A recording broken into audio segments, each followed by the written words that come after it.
Audio Jungle.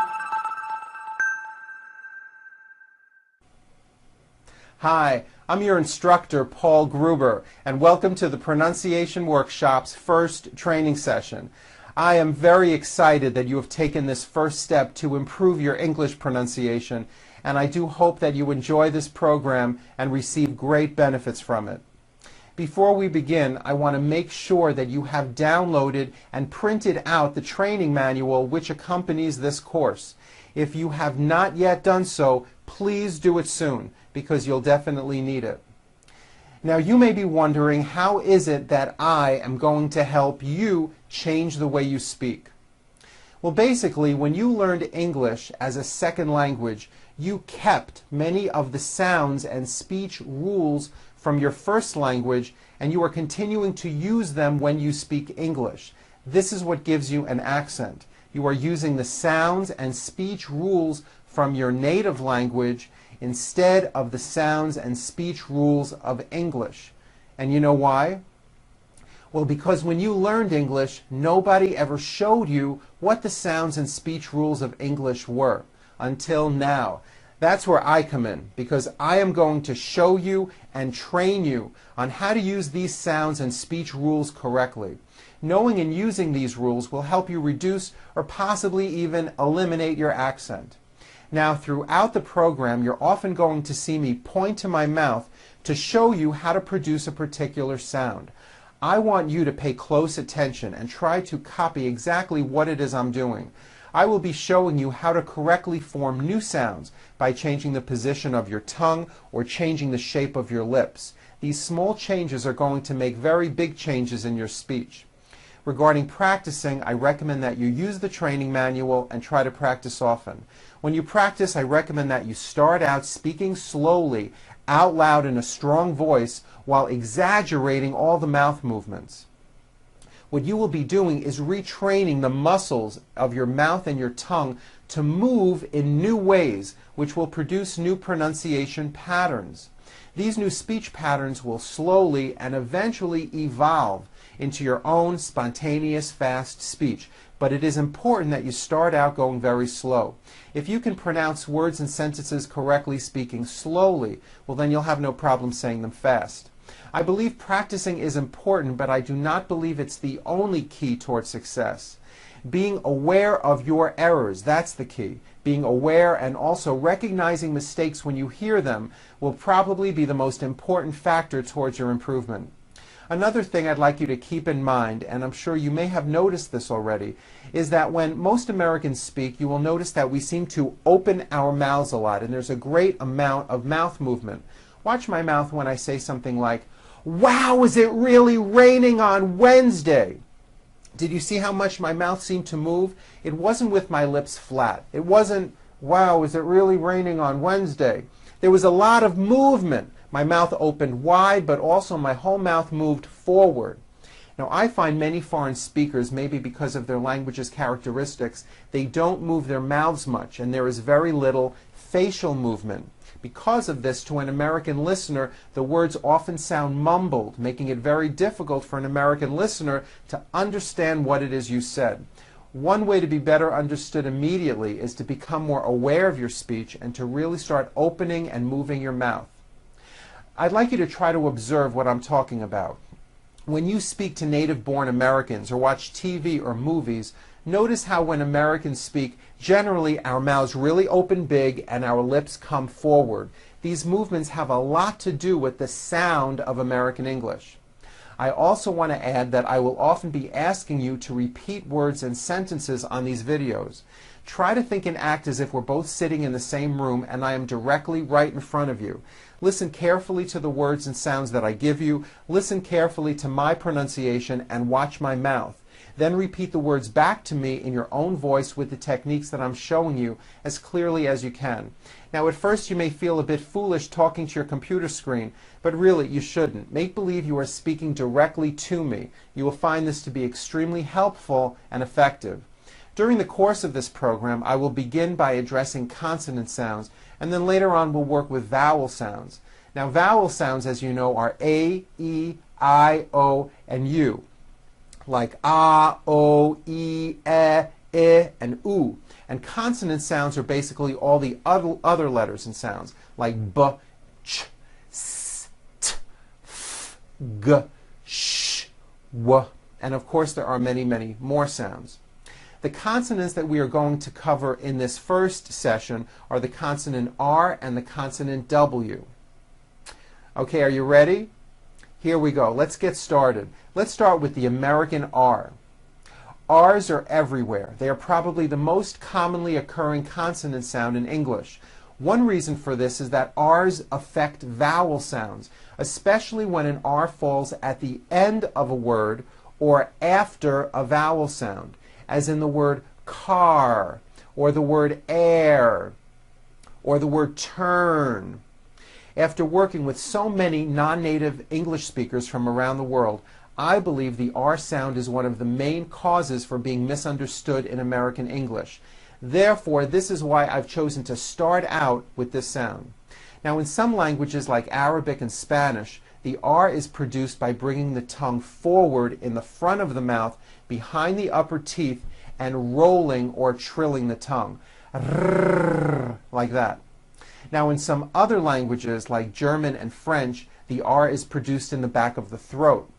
But this is not how we produce an R sound in the United States.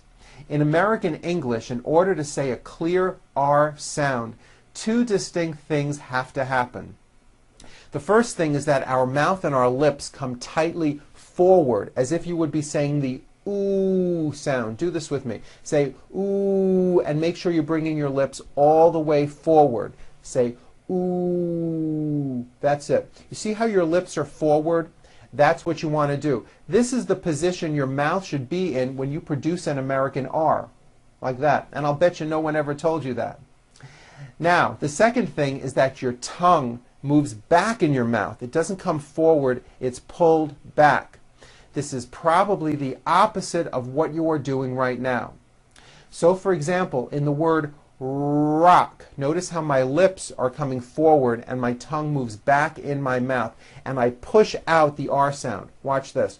Rock. Do it with me and exaggerate the R. Rock. Watch it with my head turned. Rock. You see that? See how the whole bottom of my face came forward? Don't be afraid to do this. This forward mouth movement is what is going to give you an American R sound. It's not rock, and it's not rock with your lips flat. Your whole mouth really has to come forward. Now later, I recommend that you practice doing this in front of a mirror while watching your mouth. Really push out the R, and remember to pull your tongue back. Now, one way of checking if you're doing this correctly with your tongue is by actually putting your finger around an inch into your mouth while saying an R word. Watch this. Rock. Like that. You should be able to take the tip of your finger and feel the tip of your tongue. If you do these two simple things, bringing your mouth forward and pulling your tongue back, I'm telling you, your speech is going to be clearer and you're going to sound so much better. Okay, we're going to start out with R's at the beginning of words. Here we go. Repeat after me. Rock, rip, reach, road, rain, rich, roam, raise, robe, rice. Very good. Now repeat this sentence. The round rooster rushed into the wrong road. Very good. Now, pronouncing R's like this may feel a little weird to you, but if you notice, this is how most Americans talk. Okay, now let's do R's at the end of words or after a vowel. When a foreign speaker produces an R which is at the end of a word or follows a vowel, it's usually very weak. It's not really heard, and it leaves the word open or unfinished. Like in the word car. Now you may say ka, ending with an A vowel, but it's not ka, it's car. Your tongue has to pull back. car. And also your lips close a little bit in the front. The R needs to be very strong and you need to close the word. Car. Let's practice these words. Repeat after me.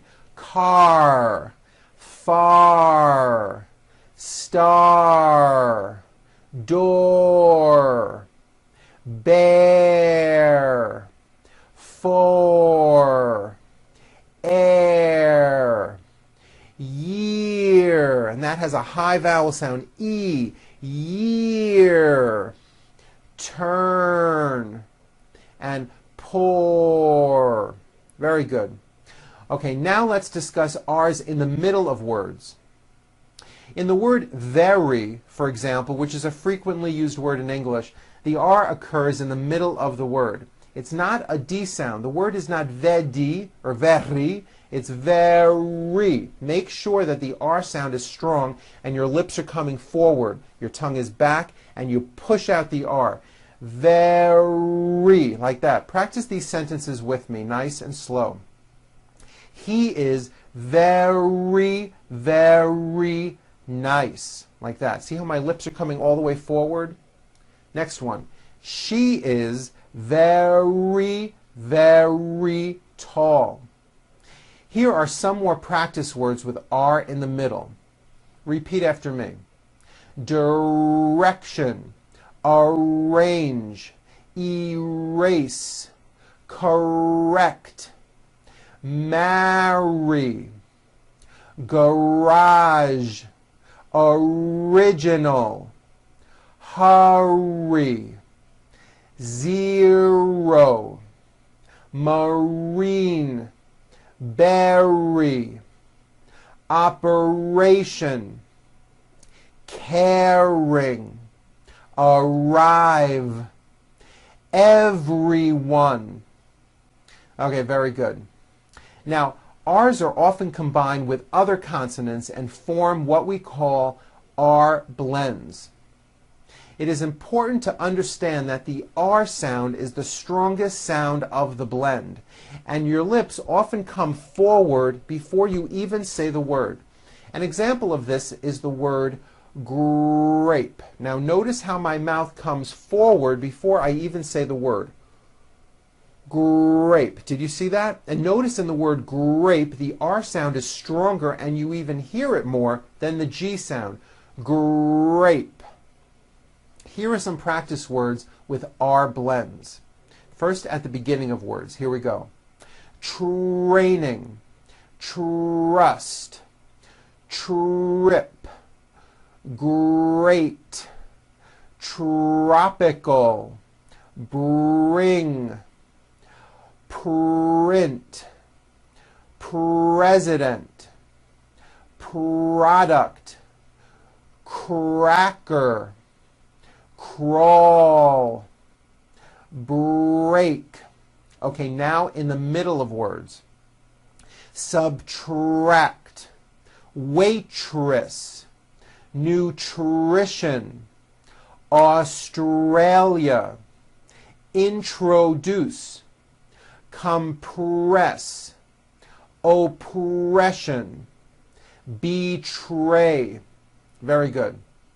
Okay, now let's practice R sounds in sentences. These sentences are filled with R's. Keep the R sounds strong. Don't forget to bring your mouth forward and pull your tongue back. Say these sentences with me. Here we go. The story he read on the radio was incorrect. Her career in the law firm is permanent. Richard and Brooke took a ride in their brand new Range Rover truck. Everyone will respect the royal family when they arrive at the airport. Be sure to close the word air. It's not airport, it's air.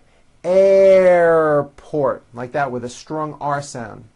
The trip to the Rocky Mountains will be rescheduled on Friday. Very good. Okay, now let's talk about W sounds. W sounds are very similar to R sounds. The major thing to keep in mind is that in English, when you see a W, it always has a W sound, like in the word what. Again, notice how my mouth moves forward. One way to make sure you are doing this correctly is to first say ooh with your whole mouth forward. Ooh, like that. And then open and close your lips to make the W sound, like this. Ooh, whoa, whoa, whoa, whoa, whoa, whoa, whoa, whoa, whoa. That's how you produce a W. Whoa, like that. It's never a V sound, where you are like biting down on your lower lip. Never. We'll be going over V sounds in the 4th session.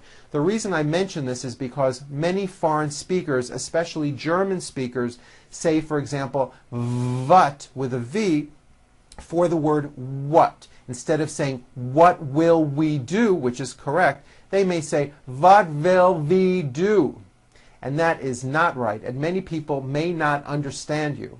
Bring your mouth forward on those W words. What will we do? Say it with me. What will we do? Very good. Now, as I said, the W and the R are similar. Both of them are made with your mouth in a forward position and your tongue pulled back. Your mouth should be a little bit tighter when you say an R. Listen to the similarities and differences between these R and W words. Rick, wick. Right, white. It's not vite with a V, it's white with a W. Very good. Also be aware that the W sound occurs in some words beginning with the letter O, like in the words one and once. You might not be aware of this. Practice these W words with me. We'll start out with W at the beginning of words. Don't forget to bring your mouth forward at the beginning of each word. Why, which, when, what, wipe, wish, wait, wing. Very good. Okay, now with W in the middle of words. Always, away, beware, awake, someone, rewind, Halloween, Hollywood. Now practice these W sentences. The wind from the west was very wet. Remember, very starts with a V sound followed by a strong R. Was very wet. Very good. We woke up and washed the white washcloth. We waited for the waitress to give us water. We had a wonderful time in Washington and Wisconsin. Very good. Now, while we are talking about W sounds, I'd like to mention Q sounds. How are Q sounds related? Well, Q sounds are made with the K sound, k, k, and the W sound, w, put together. You may not have known that. So, for example, the word quick is pronounced with a K and a strong W sound. Quick, like that. Repeat some of these words beginning with the Q sound. Question, quiet, queen, qualify, quit, Quebec, quilt, and also in the CH word, choir. Very good. Okay, here now is a paragraph which contains many R and W sounds. You may want to practice reading this paragraph a few times. Notice how my lips come forward on all my R's and W's. Try to do the same thing. And don't forget, do not roll your R's. Don't do that. Here we go. Ray was born in Russia. He dreamed of building the perfect roller coaster at the Grand Canyon in Arizona. He had a friend named Fred who lived in Norway. Fred's profession was designing railroad tracks, and his career involved traveling all around the world. Ray thought it would be perfect if Fred designed his roller coaster ride. Fred was creative, brilliant, and worked well with railroad tracks. He would be the perfect engineer for the project. The ride took 2 years to construct and was painted red and white. Everyone really wanted to ride the brand new roller coaster. Very good. Now, if you strongly push out those R's and W's, when you practice, eventually your R and W sounds are going to be clear and your speech will be much easier to understand. If you have the time, watch this session again and practice your pronunciation along with me. Then take out your training manual and practice on your own. All the word lists and reading passages that are on these videos are in the manual as well. I hope you enjoyed our first session together. Feel free to watch this session again. I'm Paul Gruber with the Pronunciation Workshop, and I'll see you next time.